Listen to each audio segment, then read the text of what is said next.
Want to continue editing or publish a video you previously saved to your drafts on TikTok? We're here to help.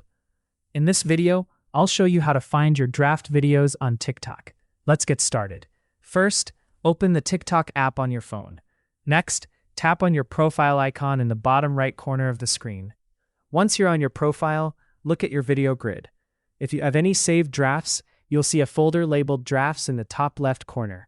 Tap on Drafts to open all your saved videos.